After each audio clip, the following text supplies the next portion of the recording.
ಎಷ್ಟು ಜನ ಬರೋದು ಬದುಕಿದ್ದಾರೆ ಇಲ್ಲೇ. ಹೌದು, ನನ್ನ ಪುಸ್ತಕ ಬಂದದ ಲಕ್ಷ ಗಂಟೆ ಮಾರಾಟ ಆಗ್ತದೆ. ಯಾರೊಬ್ಬರು ಇತ್ತು ಹೇಳಿ ನೋಡೋಣ್ರಿ.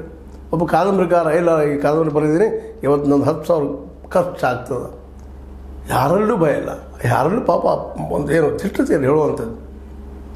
ಹೀಗಾಗಿ ಪ್ರಕಾಶ ಹುಡ್ಕೊಂಡ್ಬಿಟ್ಟಿದ್ದಾರೆ ಸಿಕ್ಕಾಪಟ್ಟೆ. ಬುಕ್ ಪ್ರಿಂಟ್ ಹಾಕ್ತಾರೆ, ಒಂದು 15-20 ಪುಸ್ತಕ ಕೊಡ್ತಾರೆ ಪಾಪ ಸಾಹಿತಿಗಳಿಗೆ. ಏನೋ ಪ್ರಿಂಟ್ ಆಯ್ತಿದೆ ಒಂದು ದೊಡ್ಡ ಸಾಧನೆ ಪಾಪ ಎಲ್ಲ ಭಾಳ ಸಾಹಿತ್ಯಗಳು ಹೋಗ್ತಾ ಇದ್ದಾರೆ. ಇದು ಎಂದು ನಿಲ್ಲೋದು? ಇದು ನಿಲ್ಲಿಸ್ಬೇಕಾಯ್ತು ಕನ್ನಡ ಸಾಹಿತ್ಯ ಪರಿಷತ್ತ.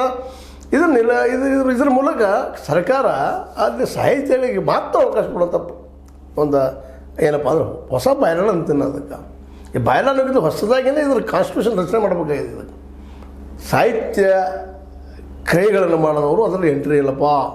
ಬರಹಗಾರರಿಗೆ, ಕವಿಗಳಿಗೆ, ಕಲಾಕಾರರು ಬೇರೆ ಮಾಡೋದನ್ನು ಕವಿ ಲೇಖಕ ಅವ್ರಿಗಷ್ಟೇ ಅವಕಾಶ. ಇದನ್ನು ಯಾಕೆ ಮಾಡಬಾರ್ದು? ಇಲ್ಲಾಂದ್ರೆ ಇಂಥ ಮೈಕ್ ಜೋಶಿ ಅಂತ ಬಂದು ಕೂತ್ಬಿಡ್ತಾರೆ ರೀ. ಬಾಯೆಲ್ಲ ಚೇಂಜ್ ಮಾಡ್ತಾರೆ, ಮತ್ತೇನೋ ಮಾಡ್ತಾರೆ, ಹಳೆ ಅವರು ಎಬ್ಸಿ ಹೋಗಿತಾರೆ ಅಂತ ವಿಚಾರ ಒಬ್ಬಳಿಲ್ಲ ಅಂತ ಹಾಕಿಬಿಡ್ತಾರೆ. ಅವರು ಏನು ಮಾಡೋರಿದ್ದೀರಿ? ಇಷ್ಟು ಆಯ್ಕೆ ಮಾಡ್ತಾಯಿದ್ದೀರಿ.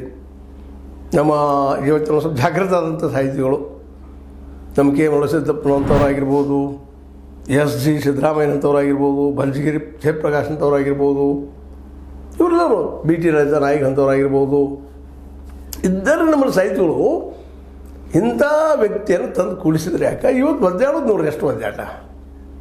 ಅವ್ನು ಕಿತ್ತು ಹಾಕಿಸೋದು ಕಷ್ಟದ ರೀ. ಈ ಸರ್ಕಾರಕ್ಕೆ ನಮ್ಮ ಕಿತ್ತು ಹಾಕಿರಿ, ಅವ್ನು ಕಿತ್ತು ಹಾಕಿರಿ. ನೀವು ಕಿತ್ತು ಹಾಕಿರಲ್ಲ, ನಿಮ್ಮ ಮೆಜಾರಿಟಿ ಇಲ್ವಾ? ಅದು ಇನ್ನೊಮ್ಮೆ ರೀಕಾನ್ಸ್ಟಿಟ್ಯೂಟ್ ಮಾಡ್ರ ಕನ್ನಡ ಸಾಹಿತ್ಯ ಪರಿಷತ್ ಬಯಲಾಗಳನ್ನ ಇಂಥವ್ರ ಇದಕ್ಕೆ ಬರಬೇಕಪ್ಪ. ದುಡ್ಡಾಗಿ ರಕ್ಷಣೆ ಮಾಡಿದ್ರೆ ಸರ್ಕಾರ